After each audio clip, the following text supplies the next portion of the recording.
Hi,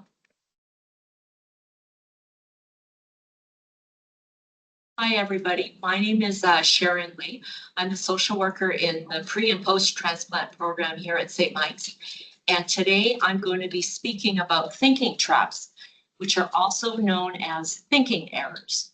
So I will be using both terms interchangeably throughout the entire presentation today. Next slide.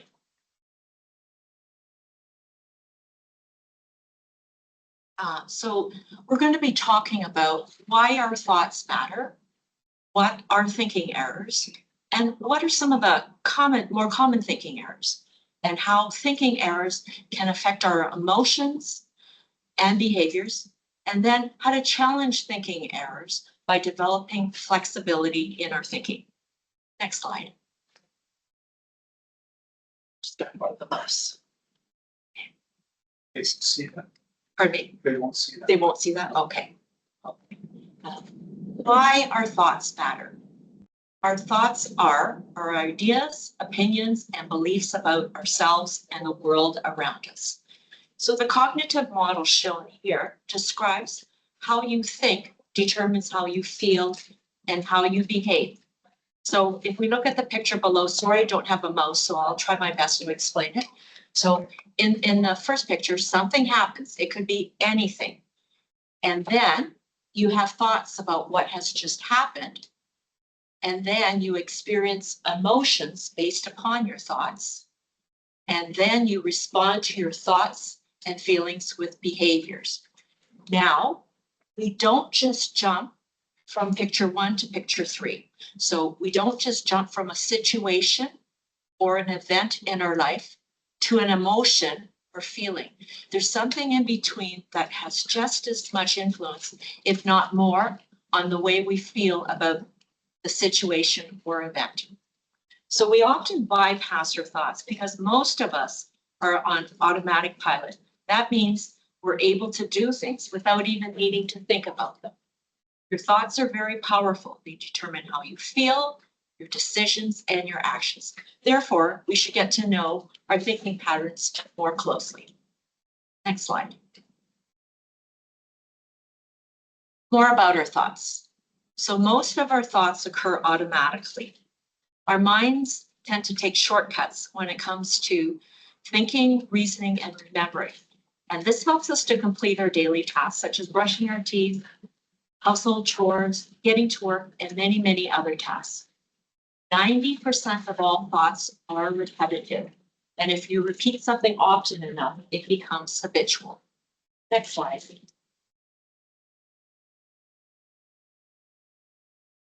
So it's normal to experience positive, negative, and neutral thoughts throughout the entire day. Negative thoughts are an evolutionary trait that keep us safe from threats and help us problem solve. So for example, in nature, humans have learned to fear tigers. And if we didn't, we'd be somewhere else on the food chain. So for example, in Toronto, we have learned to have a healthy fear of coyotes and foxes. And this helps keep us safe from predators and helps keep our animals safe, or pets safe from predators. So our minds remember things from our past and will tend to make the same connection in thoughts, feelings, and behaviors when we face similar situations. And so this is the role of our automatic thoughts. However, when our automatic negative thoughts increase in frequency and force, it's time to be mindful about any unhelpful thinking patterns that we use on a regular basis. Next slide. So not only do we have positive, negative, and neutral thoughts throughout the day, but our thoughts are composed of rational and irrational thoughts. I'm not sure if there are any fans out there of the old Star Trek series. There was a character on the show by the name of Dr. Spock, and Dr. Spock applied logical thinking to everything. Next slide.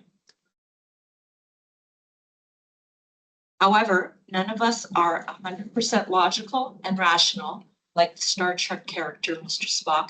Therefore, we all experience thinking errors. Next slide. What is a thinking error? It's a pattern of thinking in an inaccurate way. It leads a person to view things more negatively than they really are. So let's look at some examples. Next slide. Common thinking errors we unknowingly make. Next slide. One of the thinking errors is catastrophizing. It's also known as blowing things out of proportion. So one would jump to the worst possible conclusion when faced with the unknown. We only see the worst possible outcome of a situation, and we already predict that we won't be able to cope. An example of this is, say your boss schedules a meeting with you. You worry you're going to be fired. From there, your thinking spirals downward. And then you assume you'll never be able to find another job nor ever be financially independent again. Another example is, what if I say no to my friend? She's going to hate me forever. Then she will want to end our friendship. So you can challenge this thinking error by putting your thoughts on trial. What evidence do you have to support this thought or belief? You can also ask yourself, is your evidence based on facts or opinions?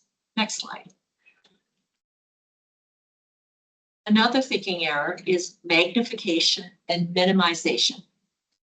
So you exaggerate the importance of insignificant events or possible outcomes, and or you shrink the importance of significant events or positive qualities until they seem small and insignificant.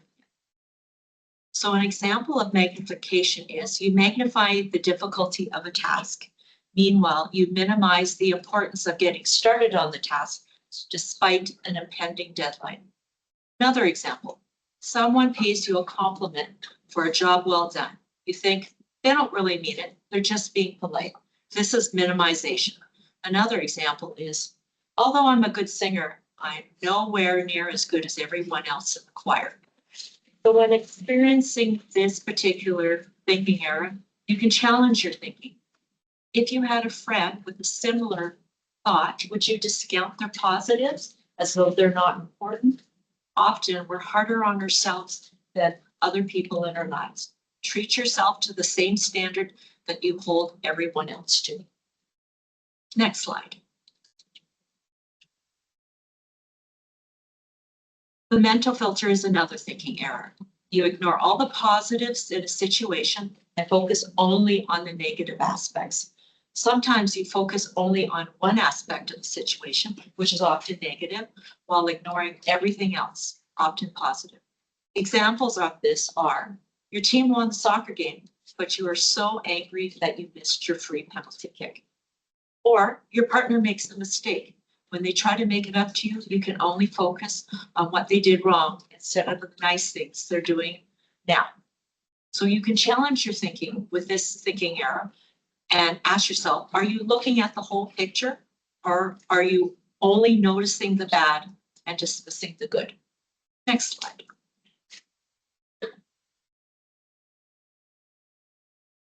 Overgeneralization. If you had one bad experience, you conclude that what happened to you once will occur over and over again. Based on one piece of evidence or a negative event, you see it as a never-ending pattern of defeat. So examples of this are, a friend misses a lunch date. You conclude that she will always fail to keep commitments. Another example, after going on a first date with someone, this person stops returning your calls. You believe you'll never get a second date with this person or with anyone else you will ever end up dating. So you can challenge your thinking in many ways with this. If you're feeling anxious, you want to, sorry.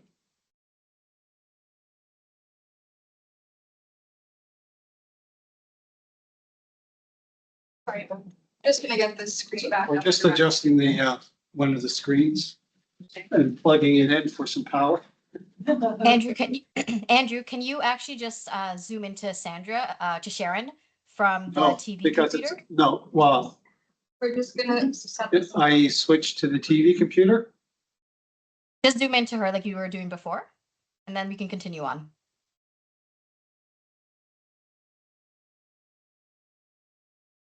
Well, the answer is yes.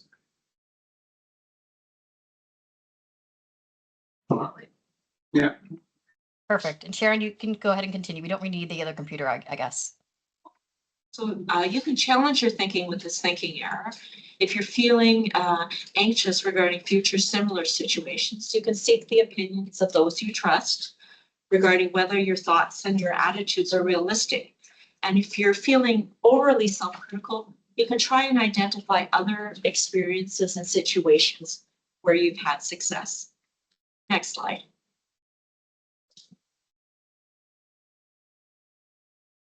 Should statements. You have a set of unwritten rules for how you and other people should and should not think, feel, or behave. Now, there are some exceptions to the should statements. Should statements are not always unhelpful. Such, for example, I should not drink and drive. Also, some should statements are meant to motivate. An example of this thinking error is, I should always be productive. When I try and relax, I feel guilty. Or, I should be able to control my emotions. If I can't, there's something wrong with me. You can challenge your thinking with this error.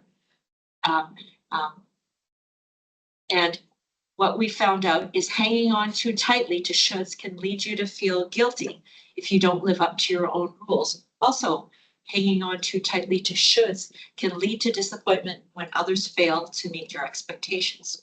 You can try substituting should statements with "it would be nice," so you can begin to look at things in a different way. Self-critical, rigid ways of thinking can put unreasonable demands on yourself or others, or create unrealistic expectations. Next slide. Black and white thinking. This is also known as all or nothing thinking. This is when you're seeing things, that being people, ideas, and situations, as either all good or all bad. It's either one extreme or the other. There are no gray areas. Examples of this are, when I meet new people, I either really like them or I really dislike them. Another one, consider someone's opinion as totally right or totally wrong without failing to see anything in between. Or if a situation falls short of perfect, you see it as a total failure. You can challenge your thinking. These statements give you two extreme options. For example, success or failure. Believing that anything less than perfect is a failure does not allow for understanding nor appreciation that progress and learning are also valuable outcomes. Instead, try evaluating your experience as a partial success on a scale of 1 to 100 or 0 to 100, and rather than look at it as a complete failure. Next slide. Personalization. So with this thinking error, you take things personally, even when they are not caused by you. You believe that you're responsible for situations outside your control, and you assign blame to yourself. An example is, a family member's illness worsens. You think this could have been avoided if you took better care of them. Or a father receives his son's poor report card. Instead of trying to find out why his son is struggling in school and looking for ways to help him, he assumes all the blame. If I had better parenting skills, my son would have at least gotten a passing grade. You can challenge your thinking. Many factors have contributed to the problem, some outside your control. Rather than using up all your energy blaming yourself or feeling guilty, ask yourself what you're really in control of. Then you can focus on ways to help or cope with a difficult situation. Next slide. This is our last thinking error.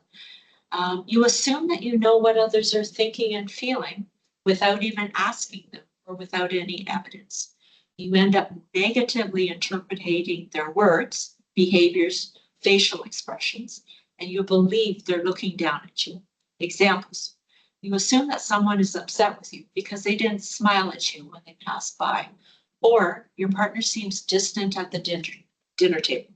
Unbeknownst to you, he had a disagreement earlier with a friend and is too upset to talk about it. You interpret his silence as anger towards you, and you wonder, what did I do wrong?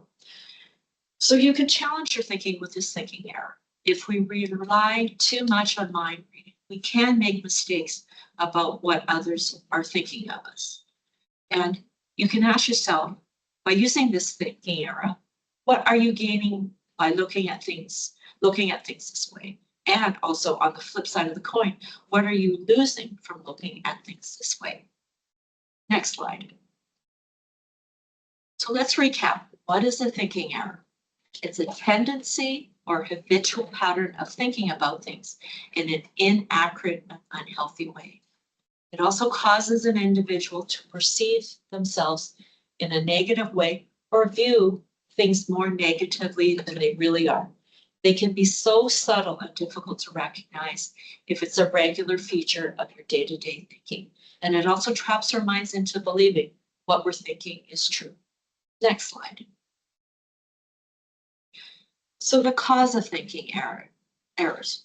So there's little evidence to suggest that thinking errors are caused by depression and anxiety. So then who may be prone to thinking errors? So due to uncertainty associated with many chronic health problems and very difficult life circumstances, and the distress that also accompanies this, some people may be more prone to experiencing thinking errors. So once again, there's no single root cause, as we're always striving to make sense of the world around us. There are several social, environmental, and cultural factors that could influence negative thought patterns. Next slide. So how to challenge common thinking errors, awareness and identification. Now that you know what some of the thinking errors are, you can become aware of them. You can identify any you use, if at all, and those that have the greatest impact on your mood. You can ask yourself, are any thinking errors you're using amplifying or worsening any negative thoughts you are having, or are they keeping you by feeling anxious? Next slide. So questions to disrupt thinking errors. How do I know if this thought is true? What evidence do I have to support this thought or belief? Is this thought helpful? If not, why am I hanging onto it so tightly? What would you tell a friend in a similar situation or with a similar thought? Now imagine what advice this same friend would give you. Are you assuming the worst? Is this really in my control? Are there other ways you can think about yourself or your situation? Or will this thought matter to you tomorrow, 1 month from now, or 1 year from now? So these are just some of the questions you can use to disrupt thinking errors. There are many, many more. Next slide. Other ways to develop flexibility in our thinking. Use what you know and who you know. So for example, you may have good problem-solving skills that you can apply to any thinking errors you may be experiencing. Look at your coping abilities. Look at your coping strengths.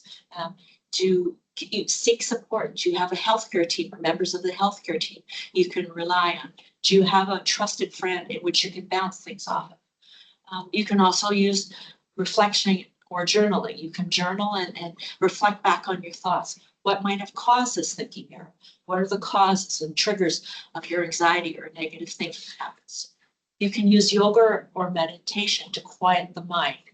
And so this will help decrease any overthinking you might be experiencing. This is the one I like the most, using talk that is less self-critical. You could say to yourself, look at how much I have overcome so far. Also, like everyone else, I will make mistakes sometimes, and I will learn from it. Of course, there's always stress relief, and also to look at reframing and replacing negative thoughts. Now, this last point takes lots of time and lots of practice. As we said, habits are very hard to break, and one should never try to force positive thoughts. What we can try to do is try to move negative thoughts and make them more neutral or balanced. Next slide.